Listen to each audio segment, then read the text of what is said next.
You just realized your business needed to hire someone yesterday. How can you find amazing candidates fast? Easy. Just use Indeed. Stop struggling to get your job post seen on other job sites. With Indeed sponsored jobs, your post jumps to the top of the page for your relevant candidates, so you can reach the people you want faster. According to Indeed data, sponsored jobs posted directly on Indeed have 45% more applications than non-sponsored jobs. Don't wait any longer. Speed up your hiring right now with Indeed. And listeners of this show will get a $75 sponsored job credit to get your jobs more visibility at Indeed.com/kidsandfamily. Just go to Indeed.com/kidsandfamily right now and support our show by saying you heard about Indeed on this podcast. Terms and conditions apply. Hiring? Indeed is all you need. Astonishing Legends Network. Disclaimer. This episode includes the usual amount of adult language and graphic discussions you've come to expect around here. But in the event it becomes an unusual amount, expect another call from me. Welcome back to Scared All the Time. I'm Chris Cullari. And I'm Ed Voccola. And this week we're diving into a topic that is sure to make your skin crawl right up until it begins to rot away. Ew. That's right. You hit play. You know what you're in for. We're talking flesh-eating bacteria this week. This is one of the gooeyest and goriest topics we've ever covered, and let's just say you're lucky that podcasts are an audio medium because the imagery associated with this topic is unforgettable in the worst way. The audio probably is too, but we had trouble recording the sound of meat hitting the ground with a thick enough splat, so you'll be spared. Also, in this economy, we can't afford to just can't toss throw meat on the away. ground. Yeah. Well, flesh-eating bacteria sounds like something out of a horror movie. It is very, very real and very, very gross. But how likely are you to catch it? If you do, can you be saved, or are you doomed to suffer one of the worst deaths imaginable? Today, we separate fear from fiction and meat from the bone as we explore the world of flesh-eating bacteria. What are we? Scared. When are we? All the time. Join us. Join us. Now it is time for Scared All the Time. Hey everybody, welcome back to the show. Just a little bit of housekeeping up top. I think first and foremost, we should mention that we have just launched our Patreon, which is in addition to our Supercast. So if you're already on Supercast, nothing changes. You're still a premium subscriber. Everything remains the same, but we have added a Patreon. We had a lot of people asking. They were already in the Patreon ecosystem. It's easier for them. So sign up on Patreon for our premium stuff. It'll be all the same tiers and rewards as you'll get on Supercast, just on a different platform. And if you sign up this month... It doesn't matter how you sign up, because starting next month, those greedy sons of bitches at Apple are going to be taking 30% from everybody if they sign up using the Apple iOS App Store, or like the app they use from the iOS App Store. And that's gross and terrible. So if you just sign up any other way, though, it's fine. Yeah. So, but this month, it doesn't matter. Yeah. So sign up this month if you're curious about us at all. And if you hate that shit, go ahead and cancel. But if you love it, you'll be in before those greedy sons of bitches at Apple start fucking with everyone's money. So we've got the Patreon going. We're very excited about it. And speaking of premium content... It's a new month, so we have to read off producers in good standing through September of the year of our Lord 2024. So in alphabetical order with their last name hidden, unless they tell me otherwise, it's feel like it's safer for everyone. Our producers are Amanda M, Ambrosio L, Anne-Marie V, Ariel M, Audra M, Buttercup H, Cassandra O, Christopher F, Christopher M, Claire B, David V, Diana E, Donna B, Gabriel G, Ibis K, Isabella CB, Jeff Q, Jonathan B, Justin H, Justin R, Carly C, Catherine L, Kevin W, Kristen S, Kristen T, Lauren M, Lisa F, Lucas P, Madeline M.W. or Madeline M.W., Marshall K, Matthew S, Melissa L, Royce D, Samantha C, Sean K, Tabby F, and our boy Timothy M.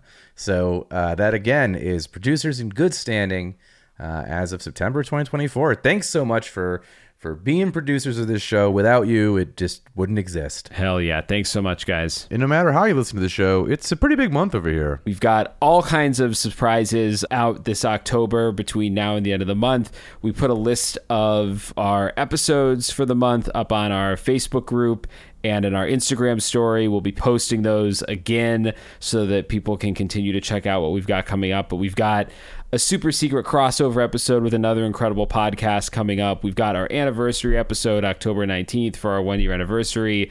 We've got a couple other anniversary surprises throughout the month, plus a ton of just great Scared All the Time content. So we are very excited for October. We're very excited for you guys to have a great Halloween season with us. But before we dive in, we wanted to read one very special 5-star review. You'll see why in a second. 5 stars from Piggy Mom. This was posted September 22nd. Now, this headline is funny and informative, and the review says this: I discovered this podcast at the Italian Club in Milford, Connecticut. I've been listening ever since. It's funny, interesting, and surprisingly informative. I look forward to every new episode to find out things I didn't know about that are sometimes, but not always, scary. So, Ed, how on earth did somebody at the Italian Club in Milford, Connecticut find out about this show? Well, when I'm home in Connecticut, I play darts with my friend Joe and now other new friends. Shout out all the dart players at the Italian American Club. I think technically West Haven maybe, but Milford West Haven line. Yeah, I'm as shocked as you are to see this review. So I don't know who Piggy Mom is. I don't know which one of you, but thanks so much for checking out the show and getting into it and writing a 5-star review. That's pretty cool. Yeah, that's real boots on the ground marketing right there. Yeah. That's real fan to fan kind of word of mouth, or Ed to fan word of mouth, apparently. Yeah, those are some of the best people there, though. I'm so happy that they're enjoying the show. I love it. It's always a blast when I'm there. I think we're a great podcast for Italian clubs. If anybody else out there wants to spread the word in Italian club anywhere in America or anywhere in the world, maybe it's just in our blood, but the Italians, they love us. So but with that said, let's dive into this episode, which might be one of the best episodes we've ever done. We love doing this episode. It's really informative. It's really gross, not in like a offensive way. It's just a lot of body horror kind of stuff. But not so much to like stop listening now. I mean, there will be a couple little, warnings and let you know things are about to get gross in there, but it's really, I think it's all pretty listenable. Yeah. So join us as we shudder in fear at the very idea of flesh-eating bacteria. Ed, yeah. Have you ever wondered what it would be like to star in your own personal body horror film? No. I'm not even like a Cronenberg guy, so this is I'm glad there's no visuals. You don't ever think about your flesh melting or your meat leaking? Now I'm never going to stop thinking about the term meat leaking.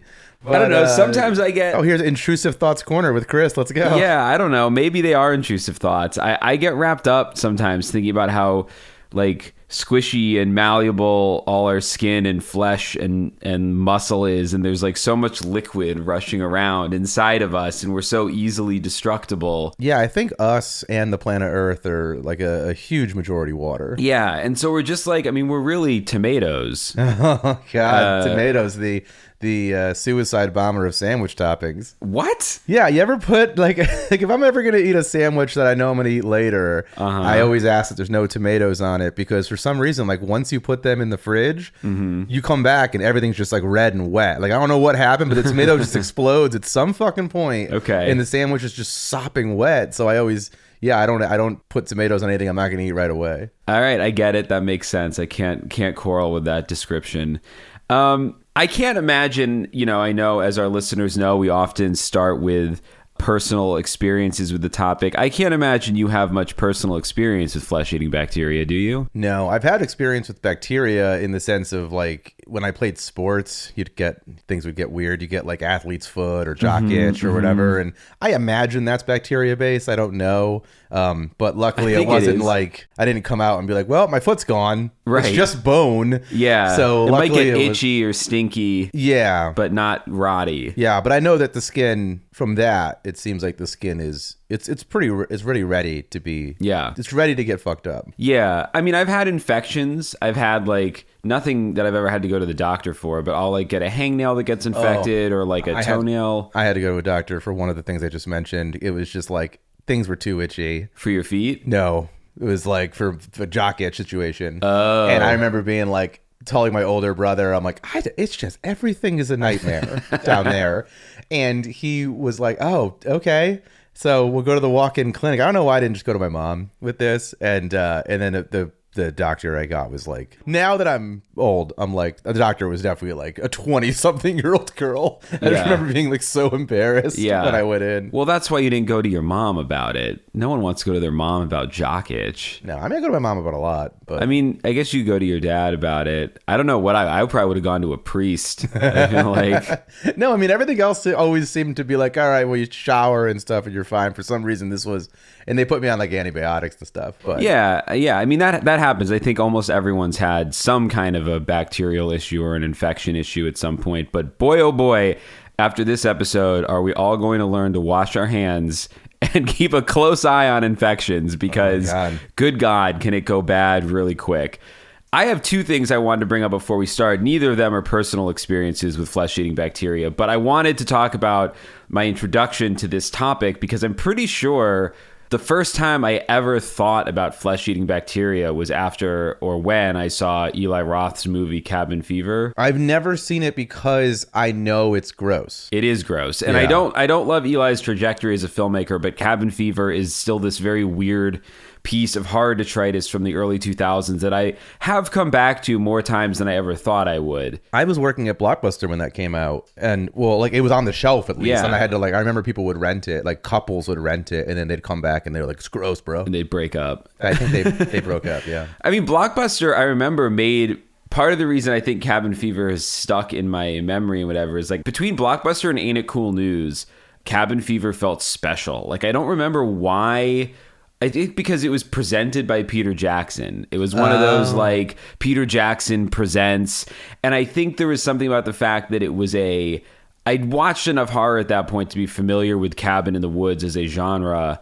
And I was struck by how odd it was. And it's not really that weird, but I don't know, to my freshman, sophomore in high school brain, it was weird to me that it was a cabin in the woods horror movie that wasn't about demons or monsters. It was about this flesh-eating disease. If you haven't seen the movie, not too spoiler heavy here, but it is a cabin in the woods horror movie, but the threat is biological. A flesh-eating virus gets into the water, and anyone who drinks it gets really sick and is going to have a real bad time. And of course, a bunch of college kids go out to this cabin in the woods and they all fall prey to it. And I think it appealed to me because it was gory and gooey, and I was at that phase where I was trying to make like homemade gore and stuff, for my movies. So I was like, oh wow, like, and it didn't seem like a movie I could make because it seemed way too flashy and cool and like well produced for that. But and I had the vibe of something that I could get close to. But it also stars Ryder Strong from Boy Meets World, which we had to see his follow-up to Boy Meets World, and then he never really did anything else. He didn't really do anything before Cabin Fever either. It seems like Ryder Strong is Boys in the Hood. My God, that'd be a very different movie.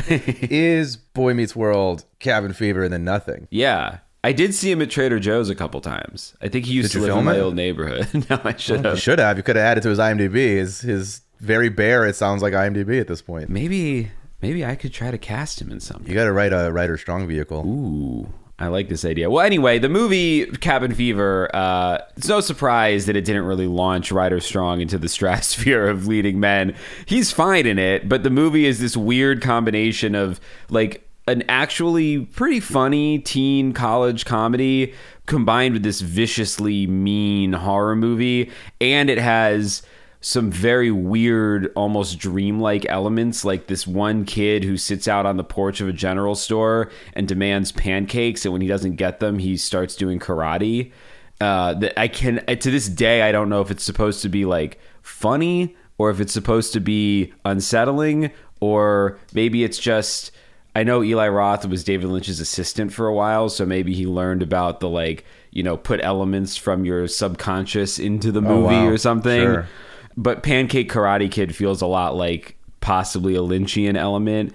Anyway, one particular visual in the movie has stuck with me for a long time. I think it's maybe the best moment Eli Roth has ever pulled off in his filmography. As the college kids talk about what this flesh-eating virus can do to your body, the camera is just pushing in on one of them who is slowly playing with like a string of honey that they put between their fingers, and they're kind of like smushing it and pulling it back out. And the dripping of the honey as they're talking about how fucked they all are is very effective as far as a visual goes. It's also an effective way to get ants. Yeah. There's also a moment that you would categorize as one of the reasons you probably haven't ever seen this movie. And this is a spoiler alert, I guess, if you haven't seen Cabin Fever, but I think is worth spoiling because it's very gross. I think it's one of the all-time great gross out moments. One of the cast members, she knows she's sick, so she kind of takes this bath that is very much, she never says it, but it's very much like the last bath she's ever going to take. And she's soaping herself up, and she shaves her legs, and she covers her legs in shaving cream. And then as she starts shaving them, her skin comes off with each stroke of the razor. What do you mean with each stroke? First stroke, I'm done at that point. Well, yes. I mean, it's a movie moment. She's crying and, you know, shaving her legs, and she knows she's going to die. And it's really stomach churning. And the sound of the skin coming off as she shaves is... And, you know, they had to hire some Foley person who's like, all right, listen, Eli, I finally found it. It's like a piece of nail running over a cabbage. Mm-hmm. Like, they do amazing work, those people. God bless the Foley artist. I've never, based on what you've said so far, I think I'm going to stand steadfast in my commitment to never watch this movie. I've seen Outbreak, okay? I feel like I've seen... Yeah, Outbreak is pretty gross. Medical, fucked up, terrifying shit that, you know, I remember seeing that movie. I saw it at home, but there's that scene in Outbreak where, like, they show that it's going into the movie theater. Yeah. And I'm just like, being in the theater for that must have been so fucking unsettling. Yeah. That said, I don't think I've ever seen a single Eli Roth movie other than the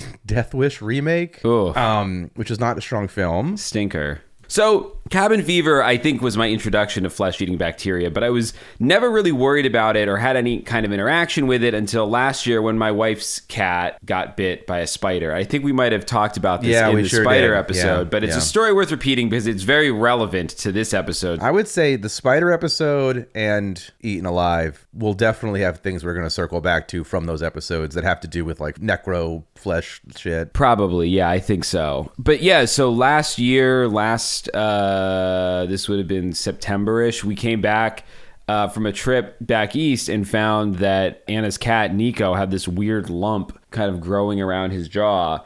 And one of my friend's dogs, Ellie... Alerted you to the issue like Lassie? No. Ellie, who is not listening to this episode probably because flesh-eating bacteria is his greatest fear. And when I told him that I was doing this, he was like, I'm going to skip that one. But Ellie's dog had just had like an infected whisker or something that had been like a lumpy jaw issue, and it had gone away on its own. So I was like, well, let's just wait and see. And this was like on a Thursday. And we were kind of like, well, if it hasn't gone away by Monday, we'll call the vet.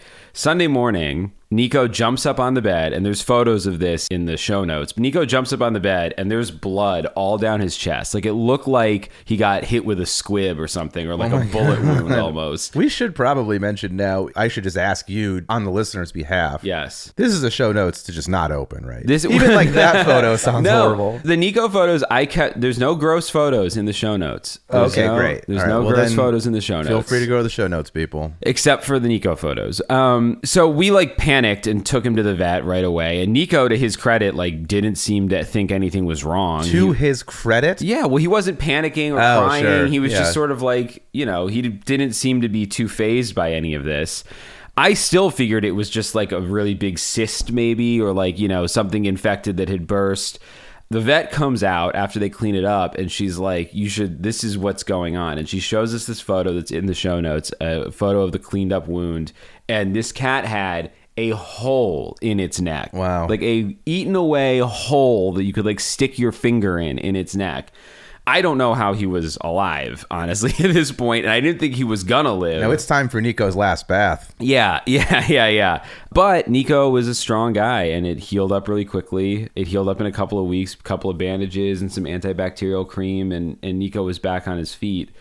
The vet told us that the wound was probably the result of a spider bite. They thought brown recluse, but as we discussed in the spider episode, there are no brown recluse spiders in California. No, thank God, because I was watching something on the couch literally like 2 nights ago, and I'm already in weird pains and stuff and muscle issues, and everything got worse because there was a brown spider, but like a thick fat idiot, like crawling on my leg, going up my from like my calf over onto my knee, and I like flipped to like get the fuck away, like slapped at it, and then I was like, well, everything hurts more now because of that like instant flip, and then of course like it escaped.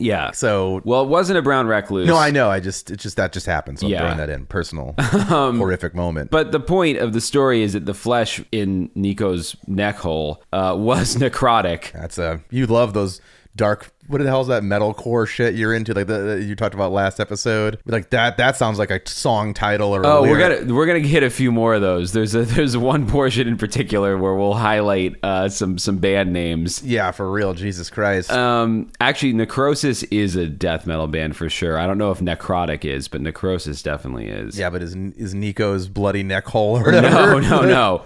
The point is that some spider venoms are necrotizing, and the vet thought that was the most likely culprit in this case, but it is possible that Nico was a victim of flesh-eating bacteria that entered through a bite or a scratch, unrelated to a spider. The medical term for this is necrotizing fasciitis, also known as flesh-eating bacteria or flesh-eating disease, and it affects cats, dogs, humans, and any other mammals or probably reptiles, whatever, in much the same way.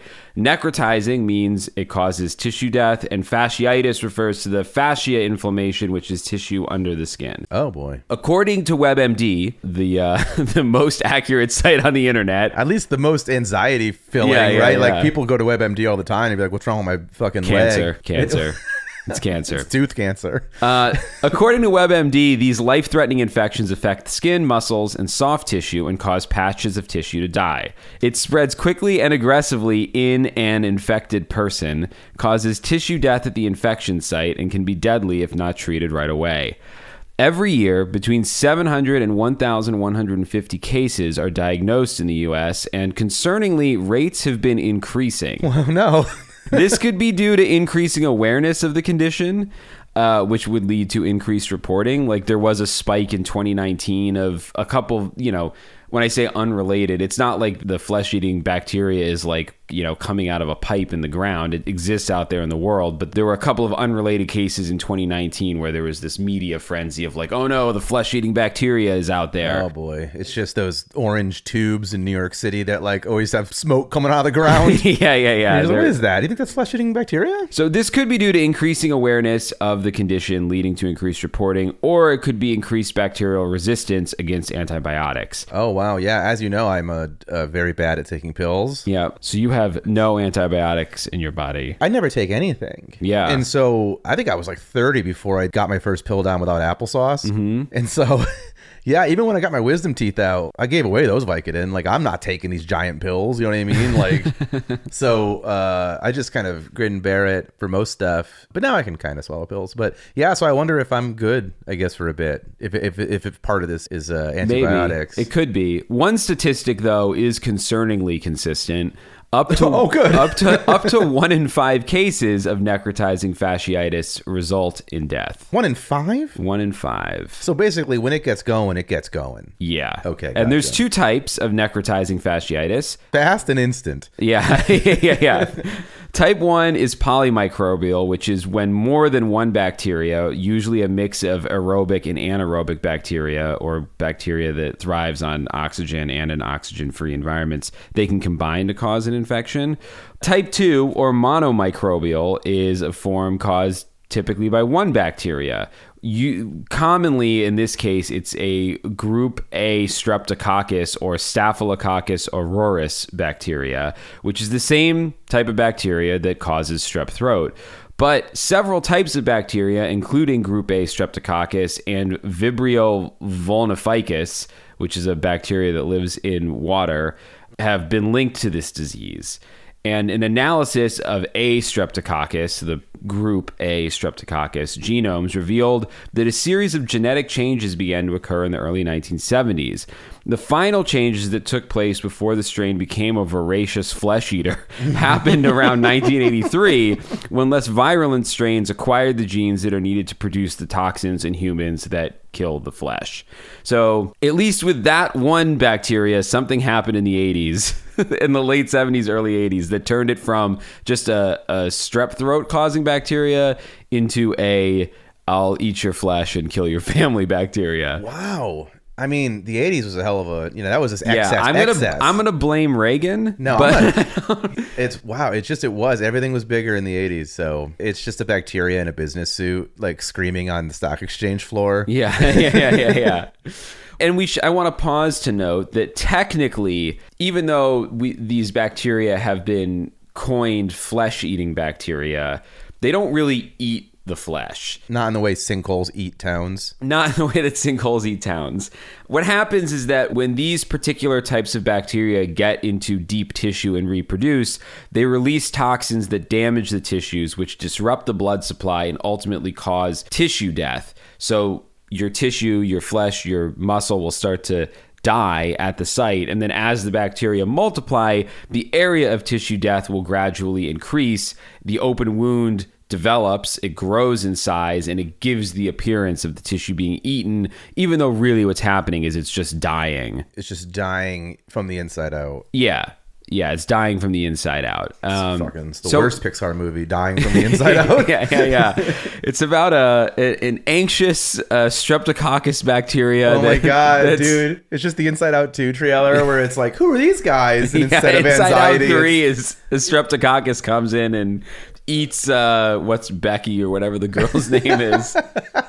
Shit, dude. Concerningly, no one knows why certain strains of these bacteria have evolved to do this, but they have. Life finds a way to kill. Yeah, and even worse, necrotizing fasciitis is most commonly seen at the extremities, so hands and feet, but also very commonly the perineum, which you and I might know is the taint. You taught me that. Yep. That's a taint area for sure. The taint and genitals. I might have shown mine to that 24-year-old doctor when I was 17. You might have. The taint and genitals often suffer from this disease. Only a few cases ever arise from the chest and abdomen, although we'll touch on one of those chest infections later. Some kind of trauma is usually the cause of the infection. So intravenous drug injection, insulin injections, animal and insect bites, catheter insertions over the skin, or a fistula connecting skin to the internal body organs. What the fuck's a fistula? I don't know. I should have looked that up. I don't know what a fistula connecting skin. It's got to be inside our body. Yeah.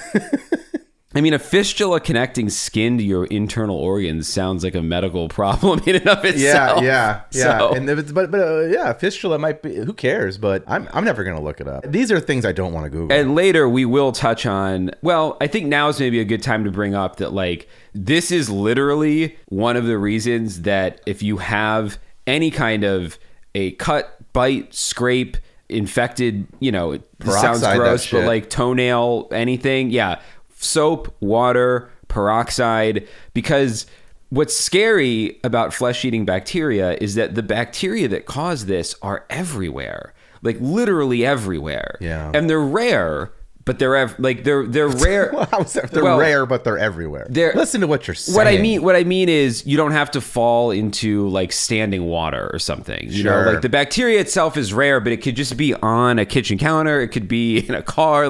So if you have an open wound, even if it's a small little cut or a scrape, and you come into contact with it, it can go in that wound, and then you're going to have problems. I live for peroxide. I love it. Every time I get a cut. Yeah, a little. As a kid, sizzles a little. I like that sizzle. Yeah. And it doesn't sting. It can. I mean, when you're a kid, I feel like it was really stung. Maybe we just had worse peroxide then. Maybe. But it depends on what I'm putting it on. It'll definitely sting like crazy. But not like rubbing alcohol. No, but I just think we're adults who can handle it better than when we were kids, I guess. But it is, I like anything that shows activation. Like anything where I'm like, oh, look at the way it goes. It's doing something. Clearly it's doing something. Yeah. And I like that the the endorphin rush. I've read, I forget what product it was. There's some home product. I want to say maybe like a laundry detergent or something that I read at some point. It doesn't really need to foam to activate. Well, it's probably like a bleach that you spray in the tub or something. Yeah, but they've changed them so that they foam so that people go, oh, look, it's doing something. That's what I'm saying. If I was in that focus group, I'd be like, more foam, please. Yeah, I like the way it feels to see something activated. Yeah. Like if you put, not Mentos in soda, but whatever, like, what we would clean pennies as kids? Like to just put it in vinegar is lame. Right. You want to sit there. You want to see some baking soda in there or something.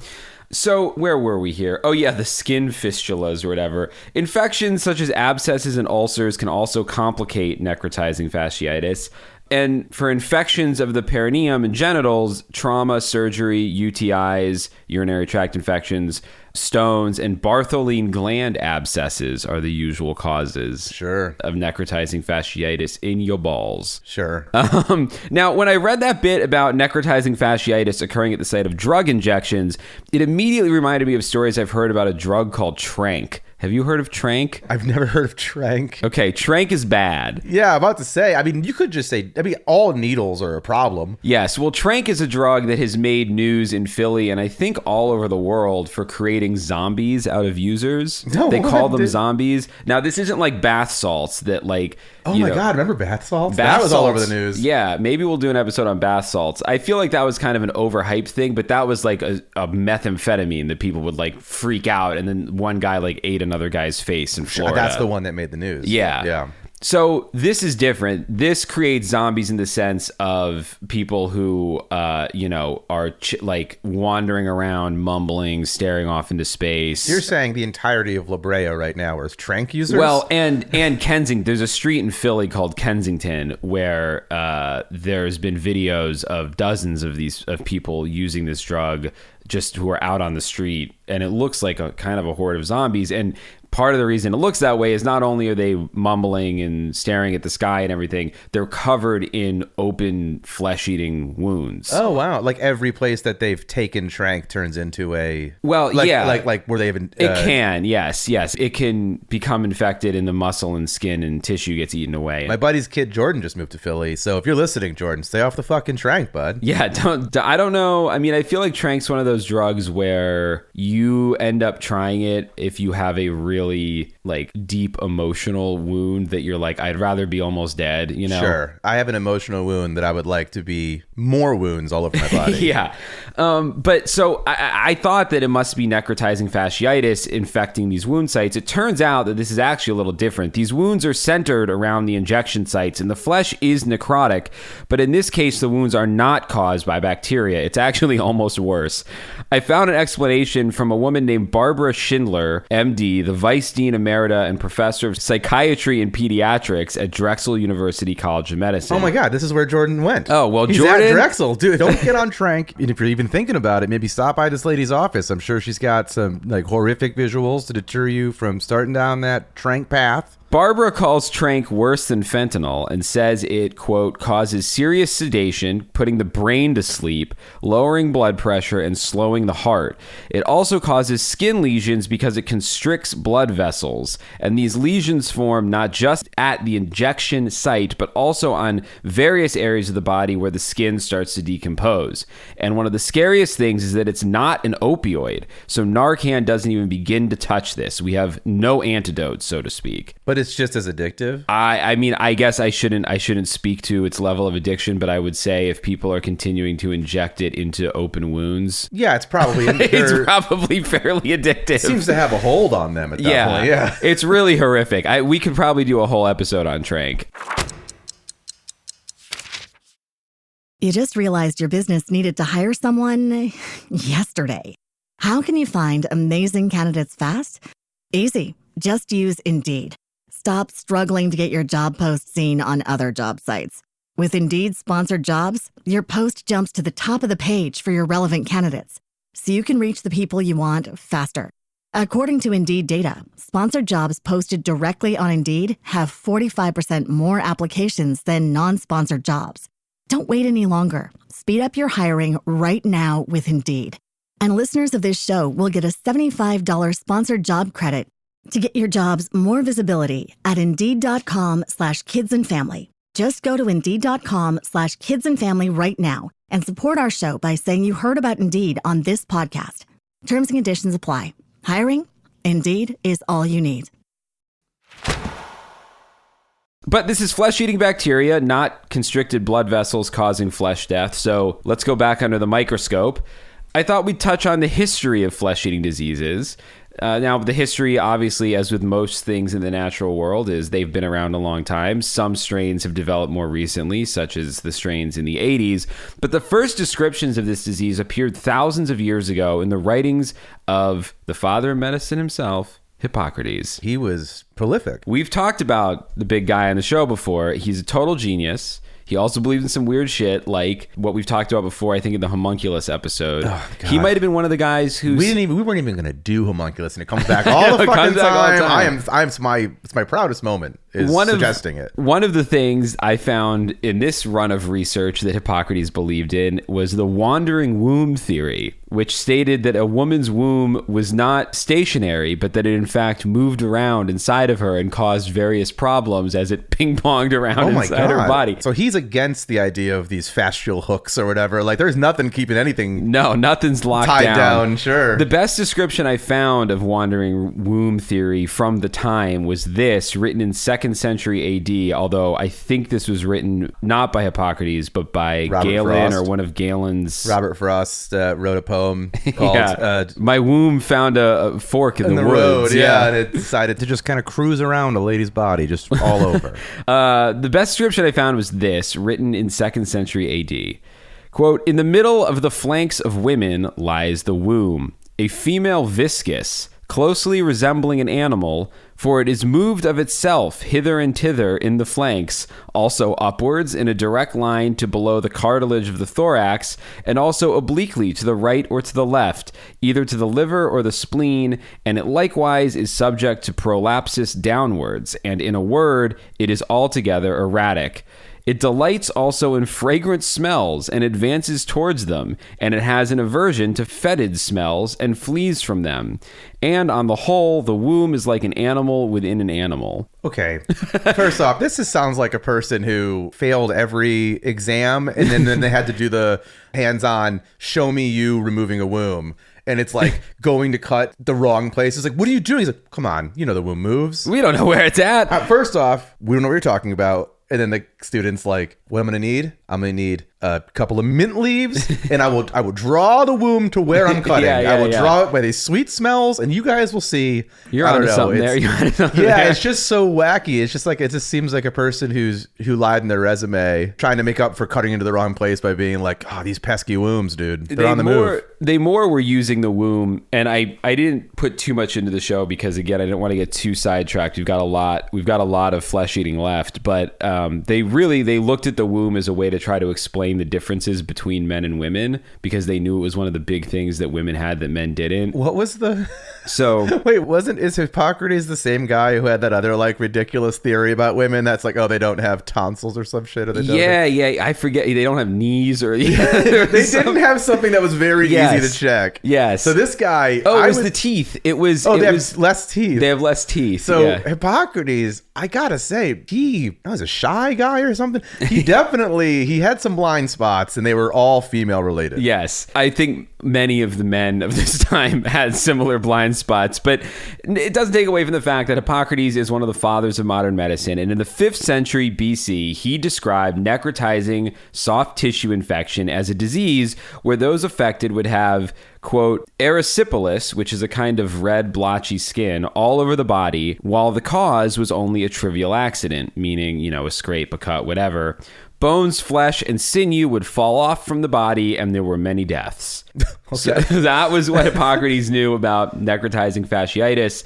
The next notable mention of it was in 1764 by Barrian, who was, I guess, a doctor, who described a soft tissue infection in male genitalia. The first English description for necrotizing soft tissue infection was by British surgeon Leonard Gillespie and British physicians Gilbert Blaine and Thomas Trotter in the 18th century. At that time, necrotizing soft tissue infections, or fasciitis, fasciitis were known variously as a wide variety of things that, Ed, to your point earlier, all sound like grindcore bands. Yeah. We have Fasciidanic ulcer, gangrenous fasciidana, gangrenous ulcer, malignant ulcer, putrid ulcer, fulminating gangrene, necrotizing erysipelas, gangrenous erysipelas, crepient cellulitis, gangrenous cellulitis, Melanie cellulitis, necrotizing synergistic cellulitis, hemolytic streptococcal gangrene, progressive bacterial synergistic gangrene, or necrotizing abscess. Wow. That is, I got lost in that for a minute. I thought I was being read grindcore Dr. Seuss book. Yeah.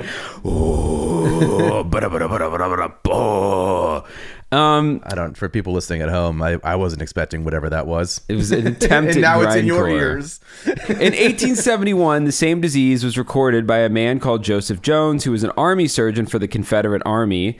He called it hospital gangrene, and 46% of his patients died from it. Oh, wow. Or no, I'm sorry, 46% of his patients who suffered from the condition died from it. So still, Sure. a lot of people died from hospital gangrene. The Civil War. And then years later in 1883, or just a few years later in 1883, Jean-Alfred Fournier delivered a lecture on perineal gangrene in a previously healthy young man, which it seems like a lot of guys had their taints rotting away in the 1800s. This was a common thing. I think it's a tough place to get to. Wash your butt, boys. Yeah, but you have to understand, like, what, 18 something? You're probably sharing like a fucking weird true. metal tub with 30 other people, and it's like the water's only going to stay hot for the first one of you. Yeah, so yeah. you know what I mean? I didn't have an excuse in 2003, 2002.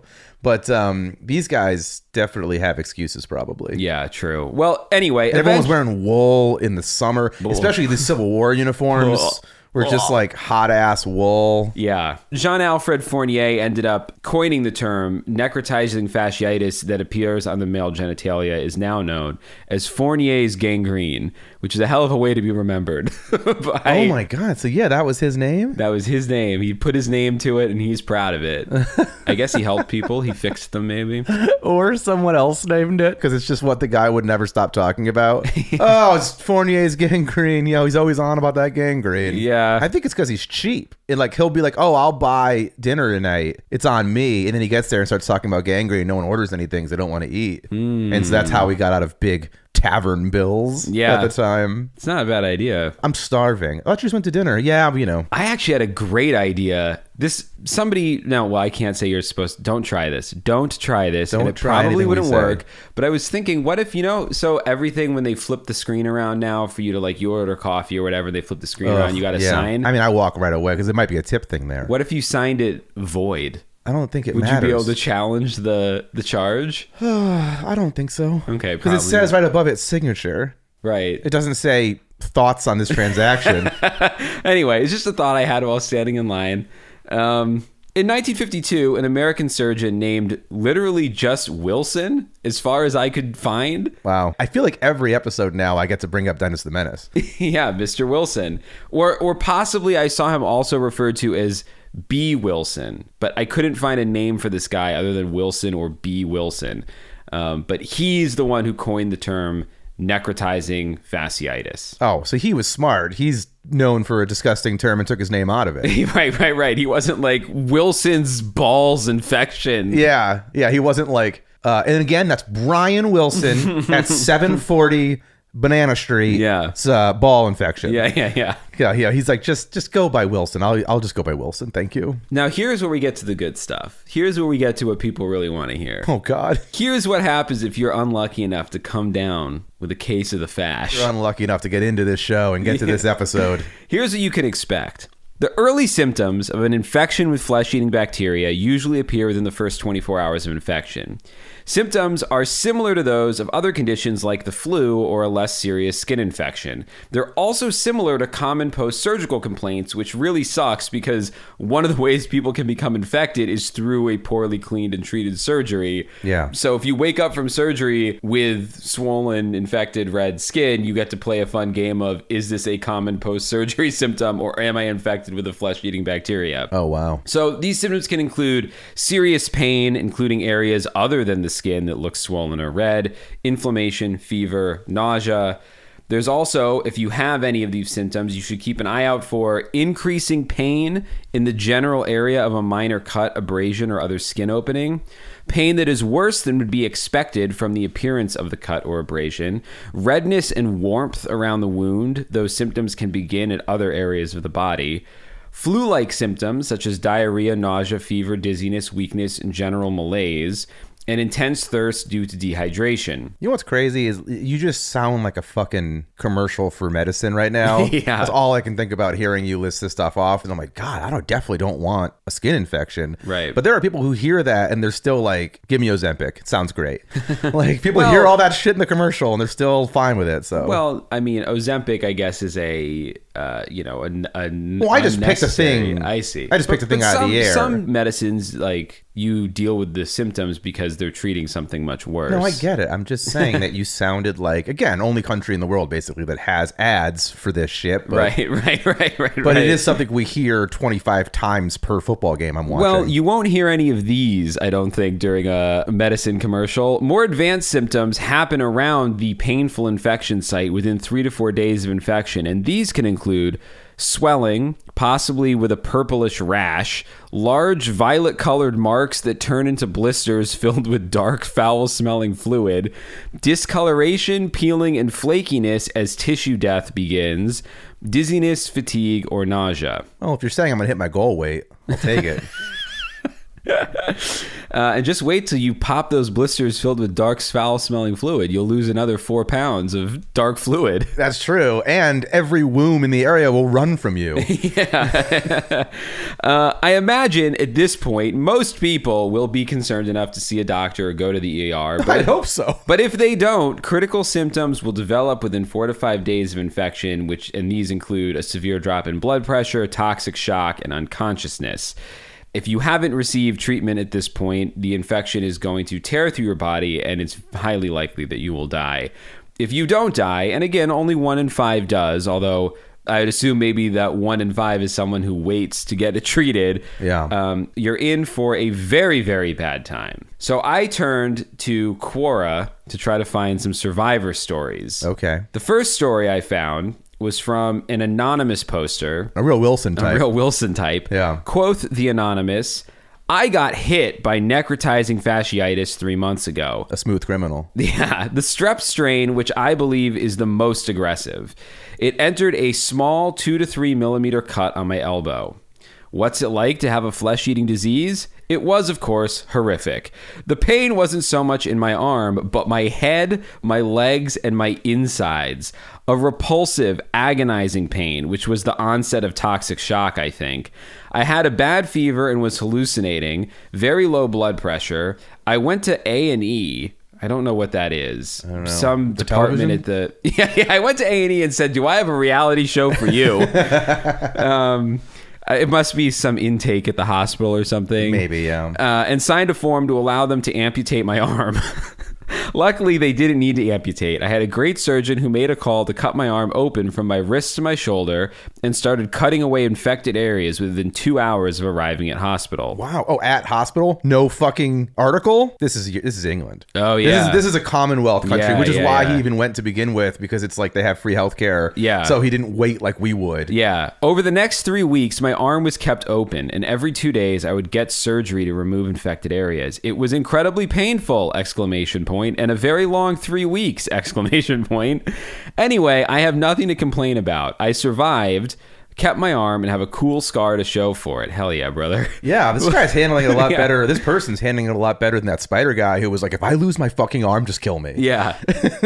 Flesh-eating bacteria, he says, along with burning to death, were my 2 most feared ways to die. So this guy should listen to the show, I think. Get him on, get him or her. It's anonymous, so get this person on the podcast. I'm going to reply to the Quora and maybe ask. Also reply as anonymous, give no information. Yeah. It just says, come on our podcast. But listen, this guy's on our level. He says, what I found is that when you actually face your worst fear, you realize it's just an illusion and you can crush it.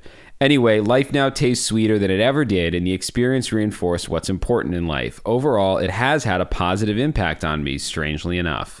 Which I think is maybe what the spider bite guy said too. Well, the spider bite guy was just like, a day or two later, I came to my senses that like a life without an arm is better than not having a life. But Right. I don't know if he came out of it as, this person seems very Pollyanna about the situation. Yeah. More, I would say, than the spider bite guy. Well, the next person we're going to talk about did not come out of the situation feeling quite so overwhelmed by a joy of life. Also, they said millimeters, which also gives away that they're not American. Oh, yeah, true. They said millimeters. They said hospital without an article. Yeah. So A&E must be like the British Version of like... Yeah, appointments and emergencies or something. Or like arms and epidermis. What? Well, epidermis, the skin, Oh, yeah, maybe. and then they had an arm issue. Maybe. Look, I worked. I'll allow it. That was lightning quick. It was an hour after the story was told. But So I wanted to try to find something more in depth about what it's like to survive necrotizing fasciitis, because I think one of the things that's so scary about it is how you can go from thinking that you just have like an ingrown fingernail or something to possibly losing your limbs quickly. I've been thinking about this the whole fucking time we've been recording, because I can still feel, my hematoma has a giant cut down the center of it. Yeah. And I can feel it. We were talking about in an episode recently something about how our brain ignores things. It ignores the feeling of your clothing on your skin, the sound of your breath, your nose. And this thing makes it impossible for me not to always constantly thinking about how my pants are rubbing against it. And so I've been thinking about that ever since we've done that episode. But now I'm thinking about like, I do have pain around where that actual cut is. And now I'm freaking out a little bit, but this is what we do in the episode. This is why we do the show. It is, but I would also say that if you had necrotizing fasciitis in that wound, you would know for sure by now. That wound's a couple weeks old. Yeah, but we manifest this shit, though. Unless it just got in there. That's true. We manifest it. So I'm going to go home and Ed's like, oh, my knee's warm and radiating pain. Yeah, you got to like play Jumanji to get the effects of Jumanji. True. You got to wear the mask in the mask. What you're about to hear is a true story. It's maybe one of the lengthiest excerpts I've ever read on this show, but I feel like... Buckle up, people. The devil's in the details. Like, the summary of this isn't as stomach-churning as the actual experience. So, this story is from a book called Complications, A Surgeon's Notes on an Imperfect Science, for everybody... Is it an old book? I don't think so. I don't know when it was published, but I'm pretty sure, just the way it's written, it's recent. It's got to be after you retire, right? Yeah, I think Nobody, so. while still having a practice, is like, let me tell you about all the mistakes I made. Yeah. It's written by a man named Atul Gawande, and this story from the book is called The Case of the Red Leg, which even sounds like a good scary story. Like, why is it like a fucking Hardy Boys title? So Gawande says, it was 2:00 on a Tuesday afternoon in June. I was in the middle of a 7-week stint as the senior surgical resident in the emergency room. I had just finished admitting someone with a gallbladder infection and was attempting to sneak out for a bite to eat when one of the emergency room physicians stopped me with yet another patient to see. A 23-year-old who, for the purposes of this story, he calls Elenor Bratton. It's not her real name. Yet decided to still give a last name. Yeah. Interesting. Elenor Bratton with a red and swollen leg. It's probably only a cellulitis, a simple skin infection, but it's a bad one, he said. He had started her on some intravenous antibiotics and admitted her to the medical service, but he wanted me to make sure there wasn't anything, quote, surgical going on, an abscess that needed draining or some such. Would you mind taking a look? Groan. No, of course not. Yeah, you're on your way out. You want to get some food. Yeah. This is the worst possible time to be a patient, too. Yeah. Where it's like, hey, can I get the absolute least amount of your attention for a minute for this person's serious issue? She was in the observation unit, a separate, quieter ward within the ER where she could get antibiotics pumped into her arm and wait for a bed upstairs. She looked fit, athletic, and almost teenage, with blonde hair tight in a ponytail, nails painted gold, and her eyes fixed on a television. There did not seem to be anything seriously ill about her. I glanced at her chart and saw that she had good vital signs, no fever, and no past medical problems. I walked up and introduced myself. Hi, I'm Dr. Gawande. I'm the senior surgical resident down here. How are you doing?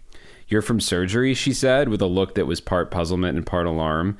I tried to reassure her. Well, yeah, you never want to be in the ER and have a surgeon walk up to you and be like, hey, I'm from surgery. And you're like, I'm just here because my fingernail hurts. Yeah. You know? Yeah. Like, what? I think you're talking to the wrong person. Yeah. He said, I tried to reassure her. The emergency physician was only being cautious, I said, and having me see her to make sure it was nothing more than a cellulitis. All I wanted to do was ask a few questions and look at her leg. Could she tell me what had been going on? For a moment, she said nothing, still trying to compute what to think about all this, and then she let out a sigh and told me the story. That weekend, she had gone back home to Hartford, Connecticut to attend the Connecticut. insurance capital of the world Yeah, at the time. That actually, I think, is going to come back. Oh, wow. Home to Hartford, Connecticut to attend a wedding. She'd moved to Boston with some girlfriends the year before after graduating from Ithaca College and landed work planning conferences. Ithaca's got a lot of gorges. Luckily, she didn't I fall almost in. went to Ithaca because I loved it so much. Because you love Carl Sagan? I love the gorges. I love... People fall in the gorges every year, and the drunk ones usually end up okay, like because they don't freak out.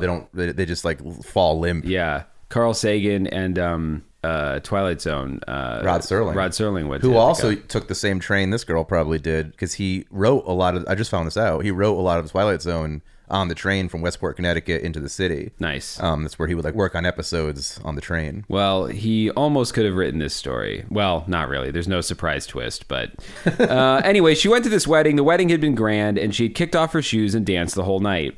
The morning after, however, she woke up with her left foot feeling sore. She had a week-old blister on the top of her foot from some cruddy sandals she had worn, and now the skin surrounding the blister was red and puffy. She didn't think too much of it at first. When she showed her foot to her father, he said he thought it looked like a bee sting or maybe like she'd gotten stepped on dancing the night before. By late that afternoon, however, riding back to Boston with her boyfriend, my foot really began killing me, she said. The redness spread. And during the night, she got chills and sweats and a fever of 103 degrees. She took ibuprofen every few hours, which got her temperature down, but did nothing for the mounting pain. By morning, the redness reached halfway up her calf, and her foot had swelled to the point she could barely fit into a sneaker. Wow. So this is where my anxiety really starts to ratchet up, because this is how many times have we kind of said this a few times already, but this is where it's like you start to feel that creeping feeling of something going from minor to possibly not minor, but you're like, no. It's got to be fine. It's just whatever. I just real fast, you told the story of you getting hit in the eyeball with your fucking shit hanger. Yeah. And Instagram fucking fed me in the algorithm, or served me this like video of people with a missing eye. Ooh. But it was fine. It was just like people with fake eyes, kind of like fake eye awareness, I guess. And they were all just like, I'm going to pass the phone over to someone who lost their eye. Getting out of the tub. And it was all very like mostly very minor, dumb, stupid little instances that just an accident happened and now they have a glass eye. Yeah. So I just thought of that because it's like, something minor to something major so quickly. And then also I don't know why, like every mosquito bite I get, like fucking every mosquito bite. I mean, I'm not good about not scratching it, but like they always end up becoming these like week to 2 week long, like scabs, blister scabs on me. Same. Now I'm thinking about that listening to you talk, and like, is every one of these are going to be... wash them, don't scratch them. Yeah, Band-Aids on them. Anyway, Elenor hobbled in on her roommate's shoulder to see her internist that afternoon and was diagnosed with cellulitis, which is, according to Gowande, your garden variety skin infection, the result of perfectly ordinary bacteria, the environment getting past the barrier of your skin through a cut, puncture, wound, blister, whatever, and proliferating within it. Your skin becomes red, hot, swollen, and painful. You feel sick, fevers are common, and the infection can spread along your skin readily. Precisely the findings Elenor had. The doctor got an x-ray to make sure the bone underneath was not infected. Satisfied that it was not, she gave Elenor a dose of intravenous antibiotics in the office, a tetanus shot, and a prescription for a week's worth of antibiotic pills. This was generally sufficient treatment for cellulitis, but not always, the doctor warned. Using an indelible black marker, she traced the border of the redness on Eleanor's calf. If the redness should extend beyond this line, the doctor instructed, she should call. And regardless, she should return the next day for the infection to be checked. Wow, that is crazy.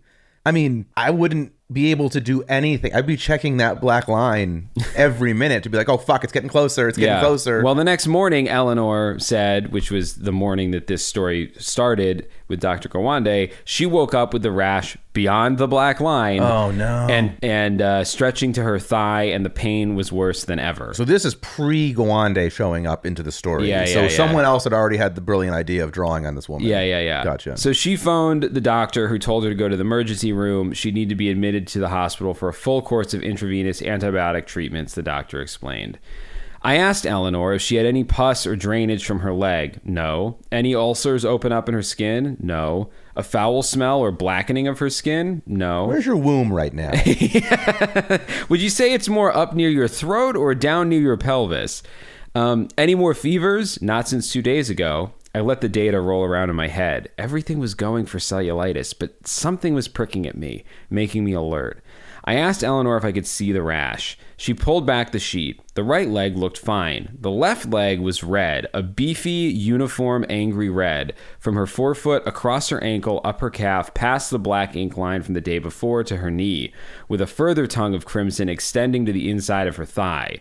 The border was sharp, the skin was hot and tender to the touch. The blister on the top of her foot was tiny. Around it, the skin was slightly bruised. Her toes were uninvolved, and she wiggled them for me without difficulty. Uninvolved. Yeah. Toes are like, leave us out of this. Whatever. She had a harder time moving the foot itself. It was thick with edema up through the ankle. She had normal sensation and pulses throughout her legs. She had no ulcers or pus. Objectively, the rash had the exact appearance of cellulitis, something antibiotics would take care of. This is an episode of House MD now. Kinda, yeah. This guy's a good writer, too. That's part of why I'm quoting it at length, because it's good. We should have him on the show, because we're using enough of his book. Yeah. Another possibility lodged in my mind now, one that scared the hell out of me. It was not for logical reasons, though, and I knew this perfectly well. Decisions in medicine are supposed to rest on concrete observations and hard evidence, but just a few weeks before, I had taken care of a patient I could not erase from my mind. He was a healthy 58-year-old man who had 3 or 4 days of increasing pain in the left side of his chest, under his arm, where he had an abrasion from a fall. He went to a community hospital near his home to get it checked out. He was found to have a small and very ordinary skin rash on his chest and was sent home with antibiotic pills for cellulitis. That night, the rash spread 8 inches. The following morning, he spiked a fever of 102 degrees. By the time he returned to the emergency room, the skin involved had become numb and widely blistered. Shortly after, he went into shock. He was transferred to my hospital, and we quickly took him to the OR. He didn't have cellulitis, but instead an extremely rare and horrendously lethal type of infection known as, say it with me now, necrotizing fasciitis. Oh, wow. Here it comes. It's appeared. The tabloids have called it a disease of flesh-eating bacteria, and the term is not an exaggeration. Now, the tabloids? That's what Okay. Here begins a very gross part. So if you are a little queasy, maybe skip the next 15, 30 seconds. It's actually more like a minute. You have been warned. Graphic story incoming in 3, 2, 1. Opening the skin, we found a massive infection, far worse than what appeared from the outside. All the muscles of the left side of his chest, going around to his back, up to his shoulder, and down to his abdomen, had turned gray and soft and foul with invading bacteria and had to be removed. The first day in the OR, we had to take even the muscles between his ribs, a procedure called a birdcage thoracotomy. The next day, we had to remove his arm. For a while, we actually thought we'd saved him. His fevers went away, and the plastic surgeons reconstructed his chest and abdominal wall with transfers of muscle and sheets of cortex. One by one, however, his kidney, lungs, liver, and heart went into failure, and then he died. It was among the most awful cases I have ever been involved in. That wasn't so bad, was it? I can't hear what your answer is. I just wanted this to be long enough that you can more easily find the end of the story when skipping forward. But also, there are chapters you can use too. Okay, gross part over. The old man died. Yeah, wow. And also, as soon as you said the first day, I was like, yeah, that makes sense, because they really didn't see any of that until they opened him up. No. And so you must get in there and go, fuck, we got to make a checklist now of things to do. It's like biting into an apple and finding out the whole inside's rotted out. Yeah. You know, like. But I mean, God bless him. I throw the apples away. This guy tried to save the apple. Yeah. Well, you said the old man, he was 58. Well, sure. R.I.P. God bless. R.I.P. God bless to the young man. What we know about necrotizing fasciitis is this. It is highly aggressive and rapidly invasive. It kills up to 70% of the people who get it, which is different from our 1 in 5 that we quoted earlier. But also not that dissimilar from the Civil War numbers. No known antibiotic will stop it. As with cellulitis, they are understood to enter through breaks in the skin. The break can be as large as a surgical incision or as slight as an abrasion. This part got me. People have been documented to have gotten the disease from a rug burn, a bug bite, a friendly punch in the arm, a paper cut, a blood draw, a toothpick injury, and chickenpox lesions. In many cases, the entry point is never found at all.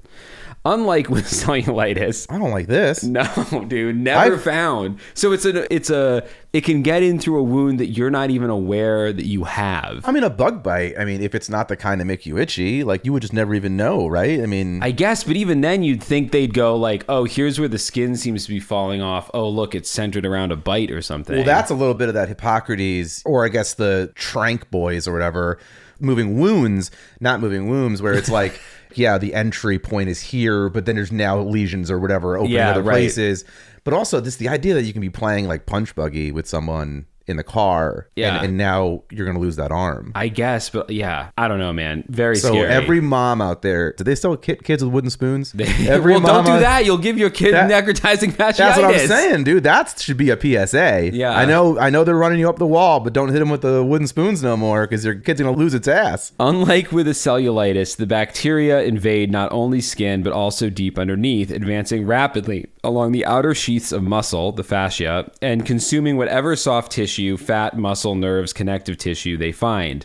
Survival is possible only with early and radical excisional surgery, often requiring amputation. To succeed, however, it must be done early. By the time signs of deep invasion are obvious, such as shock, loss of sensation, widespread blistering of the skin, the person is usually unsalvageable. So this guy's freaking out because he's like, I just lost this patient, and now this girl's telling me that days ago she had fevers. If there were a simple test to tell the two diagnoses apart, that would have been one thing, but there is none. The only way is to go to the operating room, open the skin, and look, not something you want to propose arbitrarily. Yet here I was, I couldn't help it, I was thinking it. And also, speaking of thinking, that guy they mentioned earlier, the anonymous writer earlier, who was like, and they said they might have to amputate me, and so I signed the paper. Like, fucking, I'd be like, I need a few days to think about it. And they're like, you don't have a few days. And I'd be like, I need a few days to think about it. You're saying if we go in this room, I might lose my leg? Yeah, that's sort of what happened next here. So I'm going to fast forward a little. Dr. Gawande calls a colleague, this guy Thaddeus Studdert,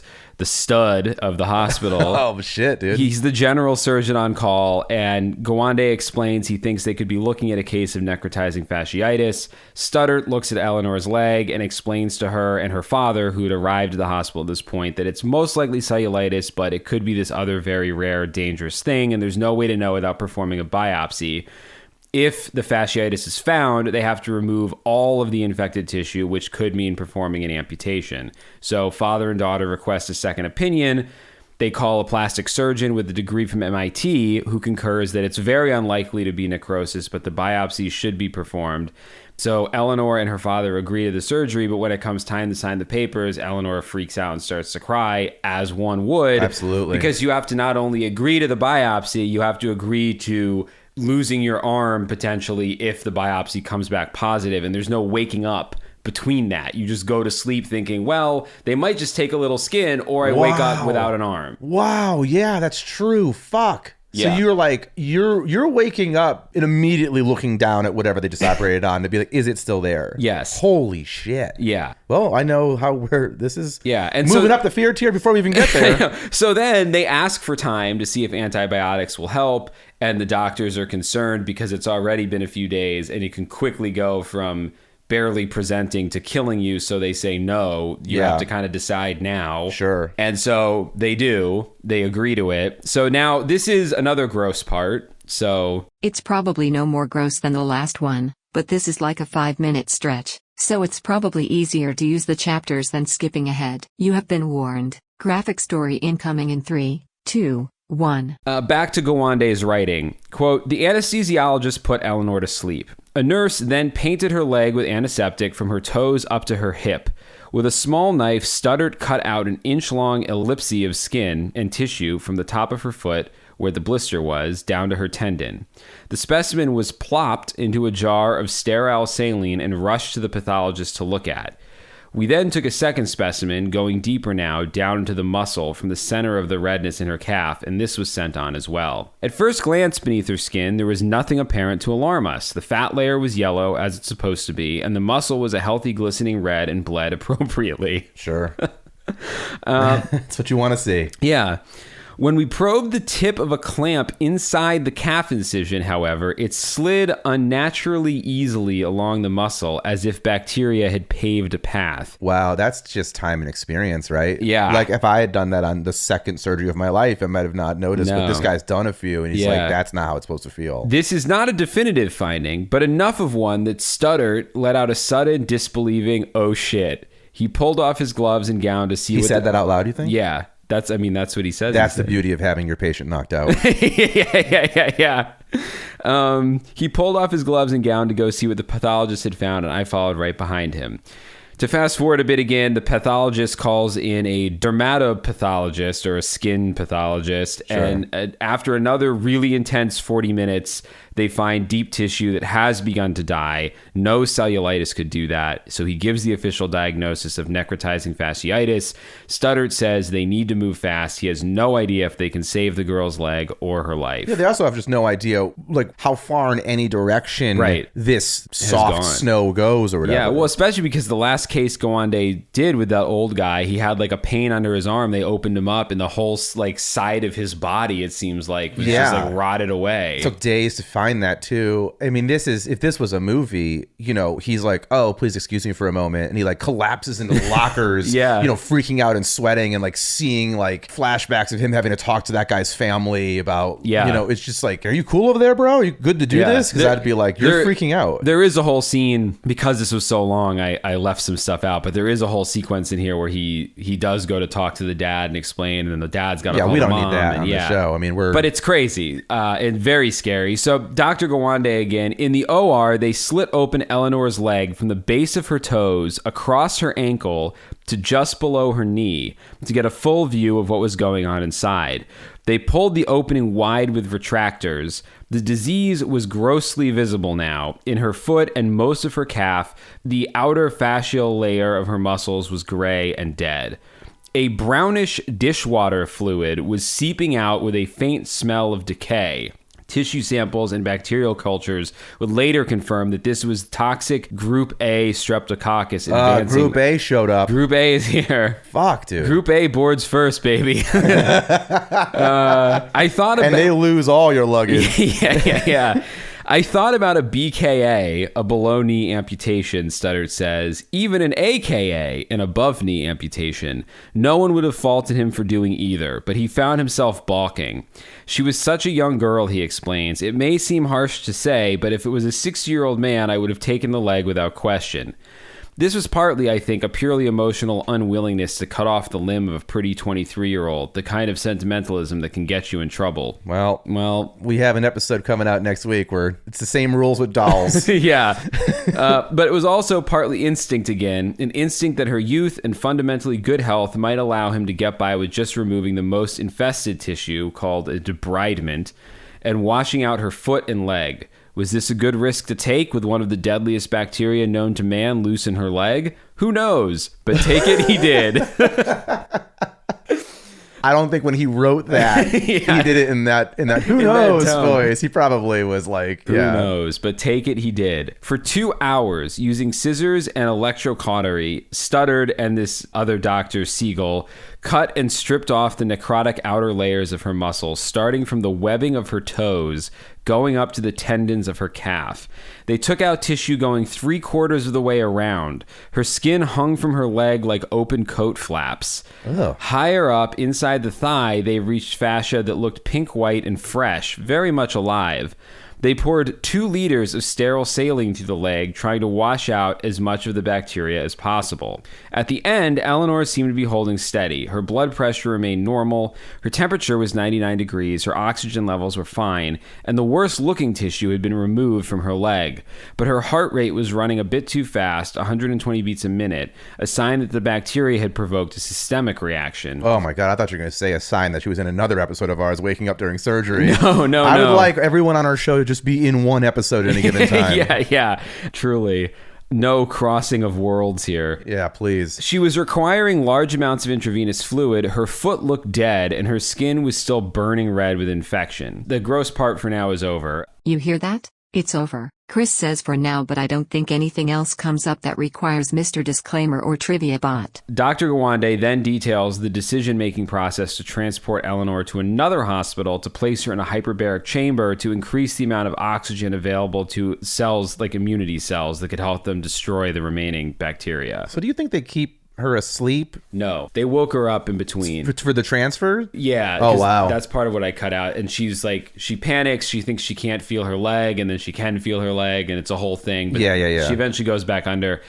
The hyperbaric chamber that night was, as Elenor described it, like a glass coffin. This whole section's scary in and of itself. Yeah, this is like iron lung shit. Yeah, she lay inside it on a narrow mattress with nowhere to put her arms except straight down or folded across her chest, a panel of thick plexiglass a foot from her face, and an overhead hatch sealed tight with turns of a heavy wheel.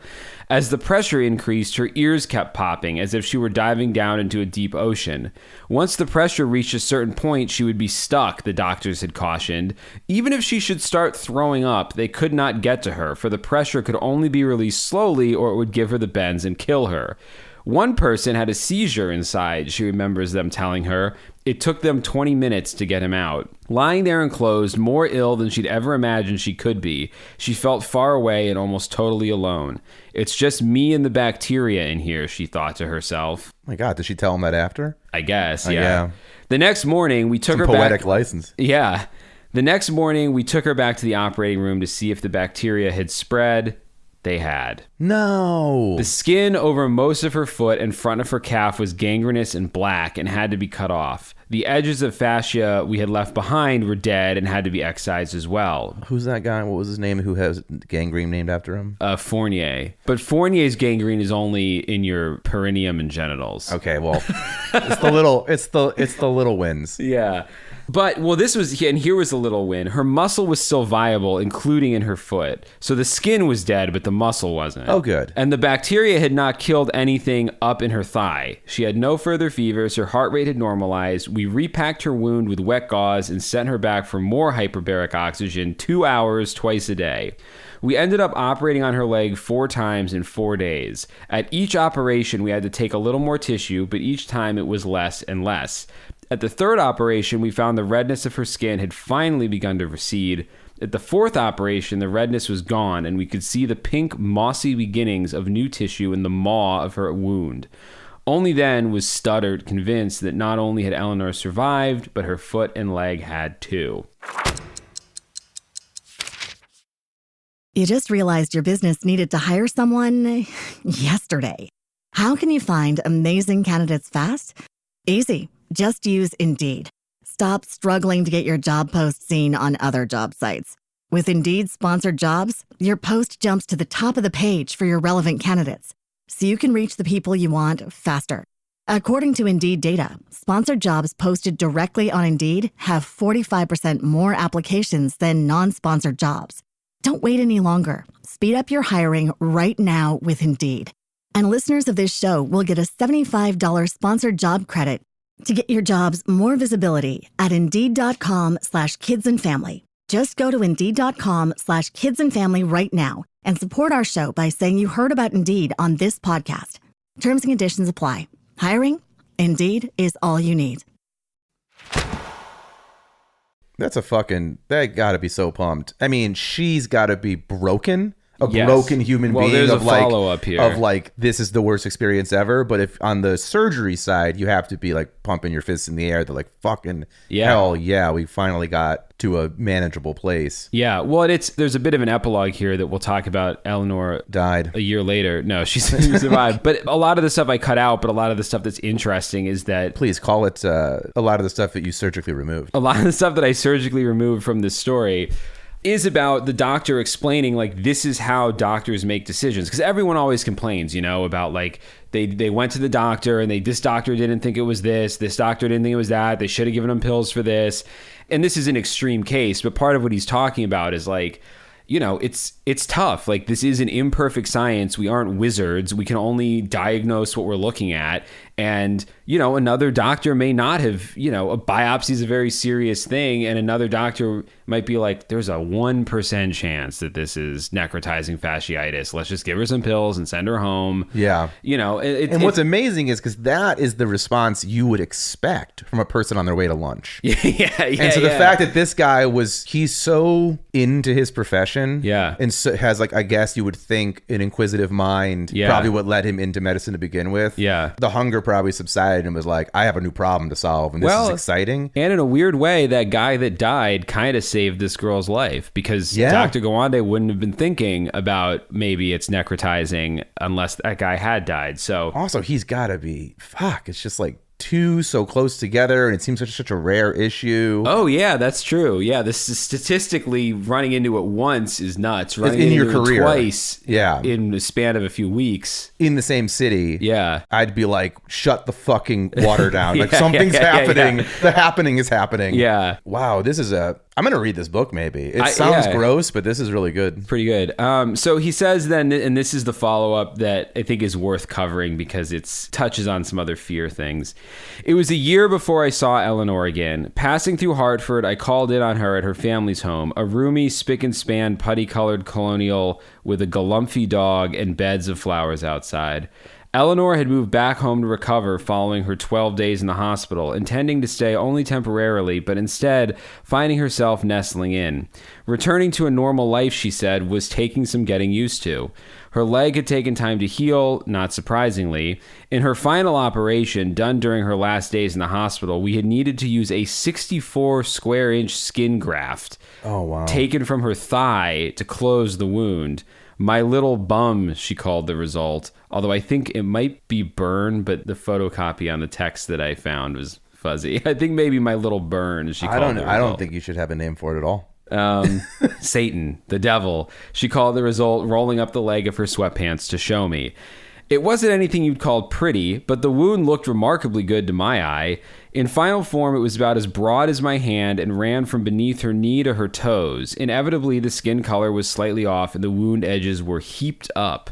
The graft also made her foot and ankle seem wide and bulky, but the wound had no open areas, as there sometimes can be, and the grafted skin was soft and pliant, not at all tight or hard or contracted. Her thigh where the graft had been taken was a bright cherry red, but still fading gradually. Was all this operation stuff, was it done in Boston or Connecticut? Like Boston or Hartford? I think it was somewhere in Boston because that surgeon they call from MIT. Yeah. So that's what I was thinking. I mean, I got to say what you want about fucking cities and whatever, Boston just has a ton of smart people from smart institutions in well-funded medical spaces. If you have to get your shit done anywhere, it seems like Boston's a great place to have to do the worst 12 days of your life. Yeah. So she says, or Dr. Gawande says, recovering the full use of her leg had been a struggle for her. At first, coming home, she found she could not stand. Her muscles were so weak and sore. Her leg would collapse right under her. Then, when she'd built the strength back, she found she could still not walk. Nerve damage had given her a severe foot drop. She saw Dr. Studdard, and he cautioned her that this was something she might always have. With several months of intense physical therapy, however, she trained herself to walk heel-toe again. By the time of my visit, she was actually jogging. She'd also started back working, taking a job as an assistant at one of the big insurance company headquarters in Hartford. There it is. But also a little bit probably this is the outcome that the doctor was initially let's not cut this. I mean, he made it about her looks, but I'm saying let's not cut this young person's leg off because a young person, maybe physical therapy and stuff can bounce back versus us. A year on, Elenor remained haunted by what happened to her. She still had no idea where the bacteria came from. Perhaps the foot soak and pedicure she had gotten at a small hair and nail shop the day before that wedding. Yeah, maybe. The day before? Perhaps the grass outside the wedding reception hall that she danced barefoot through with a conga line.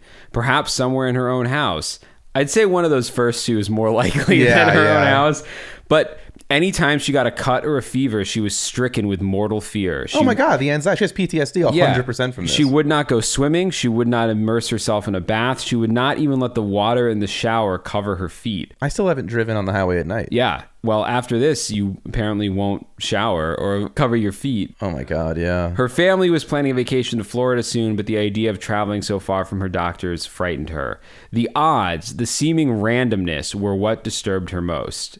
First, they say the odds of you getting this are nothing.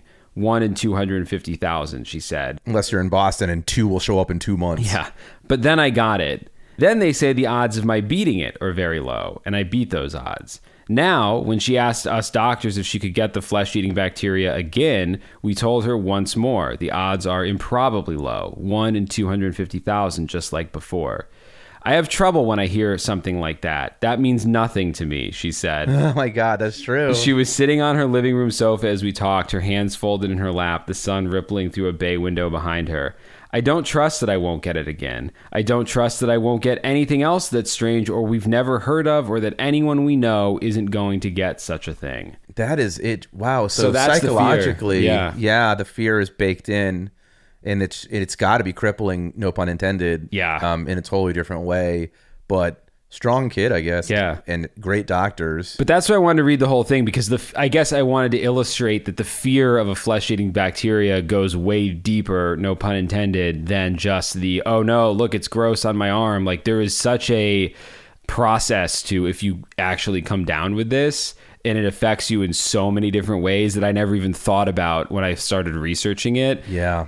And this was a really excellent example. This seems like a really fucking good book too. Yeah. It's out there. I mean, I found an excerpt of it that I put in the show notes on, like, I think a Boston, like one of the colleges in Boston, like, has it up as a PDF somewhere. Sure. But we'll put like a link in the show notes so people can buy it. And maybe go buy it. Yeah. We read enough of it. I feel like we should put a link to buy it. We'll absolutely buy it and put a picture of it in the show notes of us holding it. So it scares the shit out of me. And the last thing I wanted to cover, though, because no one has covered this in any of the stuff that I'd read yet, was how much flesh could necrotizing fasciitis eat before you die? Probably depends on where it is. Well, like if it's like starts around the heart, then maybe. But if you didn't seek treatment, could the bacteria, like if it started in your foot, like how much of your legs would it eat before you died? Like, could you get turned into a zombie? Oh, you know, I don't know. Yeah, probably. I mean, it sounds every week we do these things. It seems like more and more things can turn you into a zombie. Well, than we ever thought before. Just like, could you end up having all of your flesh eaten away if you didn't seek treatment? And maybe. Well, it turns out no. Oh, well, what do I know? While the disease is painful and horrific at the site of the infection, sepsis will kill you long before you're actually eaten away. And describe sepsis to me. That's what I'm about to do, because sepsis is also horrifying, and I feel like we've talked about it on the show before. Is that where like your blood gets bad for you? Blood turns on you? Not really. Okay, well, I'm just asking. I mean, there are blood infections that might cause sepsis. Yeah, that's probably next season. So get this. So I think we've probably talked about sepsis on the show before, but we've never necessarily described it, which is nuts because it's a common way to die when dealing with all kinds of infections and diseases. Estimates suggest that it contributes to 1/3 to 1/2 of all in-hospital deaths. Sure. So basically, sepsis occurs when the body's response to an infection goes into overdrive. It begins with an infection somewhere in the body, but instead of just fighting that specific problem, the immune system launches a massive body-wide response. This causes widespread inflammation, which quickly affects blood vessels and makes them what is described as, quote, leaky. So aside from me imagining my body filling with little plumbers to fix my leaky ass blood, this leads to problems with blood flow to vital organs. At the same time, the body's clotting mechanism malfunctions, causing too many clots in some areas and not enough clots in others. Without proper blood flow and with all the inflammation, organs start to fail one by one. Blood pressure often drops dangerously low, making it even harder for the body to function properly. And the brain is also affected, leading to confusion and disorientation. In severe cases, a person may go into septic shock where the body can no longer maintain blood pressure or organ function. And what makes sepsis so dangerous is how rapidly it can progress and how it impacts the entire body simultaneously, turning a localized infection into a life-threatening emergency that requires immediate medical attention. So yes, you will be dead from sepsis long before your flesh rots off. And once you're dead, your flesh will rot off from being dead and not having bacteria eating it. So Same result. Do you want to hear some stories from Quora of people who survived sepsis? Right now? Right now, I pulled up a few. I mean, I feel like I might have it. I've had a leaky. leaky leg. Well, I think sepsis has other. I think you're good. I wouldn't worry about it. This whole episode's fucking me. I don't think the leaky blood that sepsis causes is like leaky in the way that you can feel it. Okay, I think, gotcha. Yeah. This is from Steve Conway on Quora. I had sepsis in 2015. I was in a coma for 12 days and in the hospital for 23 days. While in the coma, my doctors told my wife to be ready for the worst. It started with a small scrape on my arm that got infected. The infection quickly took over my whole body. My wife took me to the ER with flu-like symptoms. That's the last thing I remember until waking up 12 days later. Wow. Everything about it was/is still painful. Every cell in my body hurt. They gave me morphine, which helped a bit. Being in a coma for 12 days, plus the sepsis itself, destroyed my body. I had to relearn how to walk. To this day, 2.5 years later, I have no stamina. Walking to the mailbox wears me out. I literally could not run for my life if I needed to. Wow. I can't work anymore. After I got home, I had to continue heavy doses of intravenous antibiotics 3 times a day for a month. Sepsis sucks. Sepsis sucks. But speaking of real fast, the coma thing, Yeah. I feel like Stephen King's The Dead Zone does a good job of that in the beginning because the guy's in it for a long time. I feel like that's one of the few examples where I see where they were like, muscles have atrophied, tendons have gotten tight, like all this crap if you're not like being massaged and dealt with at the hospital. Yeah. That like, and this guy was only 12 days. Yeah. And so, yeah, the coma, I have a friend who was in a medically induced coma for a while. And we can have, if we ever do coma stuff, I'll have her on. Yeah, we'll do coma stuff at some point. Daniel Gray says, I got peritonitis and then sepsis after bowel surgery. I was in a coma for a month, so I missed most of the pain part, but the aftermath was horrible. Was on a respirator, and that was a major bitch learning to breathe on my own again. Felt like they were trying to suffocate you. It was hard work. The worst 10 minutes of my life are when I tried to sit up in a chair for the first time after waking from the coma. It was exhausting. I felt 100 years old.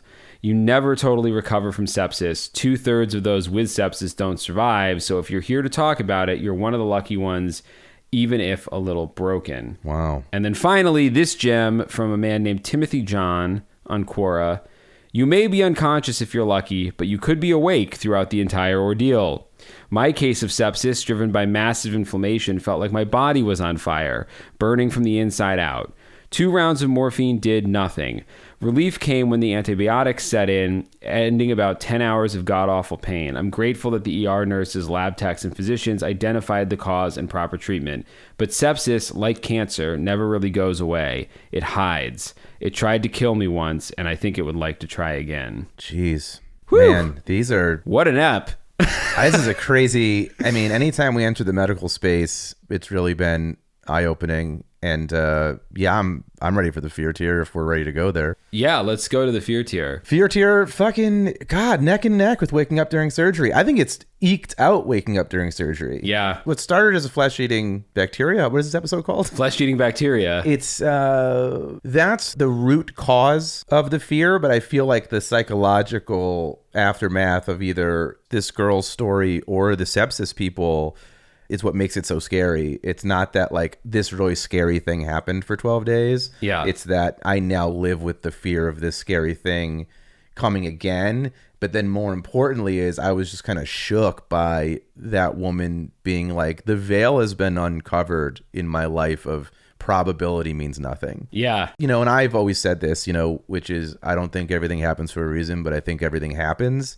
And so just her opening herself up to like everything can happen and might happen, and not like I go to sleep with the blanket of comfort every night being like, well, 1 in a million. Yeah. That's so for me that, wow, that I think this is number 1 for me right now. It is close to number 1 for me too, because it's so, I literally, there aren't a lot of episodes of this show that change my behavior, but after this, I am never going to look at and open anything the same way again. Like bug bites, you know, ingrown nails, knee scrapes, like I'm usually pretty good about washing them and whatever, but it's a whole new level now of making sure that I don't, you know, open a scab, you know, like don't scrape them, don't scratch them. Just cover them up. Cover them up. Remember how we all, like idiots, used to like wash down our groceries during quarantine? Yeah. That's got to be our bodies now. Yeah. But I think time will tell that like this won't be a fad. This is a good idea. Yeah. This is a rough one. It's a mean one, but not. I enjoyed this episode, actually. I think it's gross, and I will put in, if you're hearing this and I didn't, then sorry. But I'm pretty sure I'm going to put in, the little warnings, and I'll try and put very specific chapter marks for people of like, hey, if you want to avoid.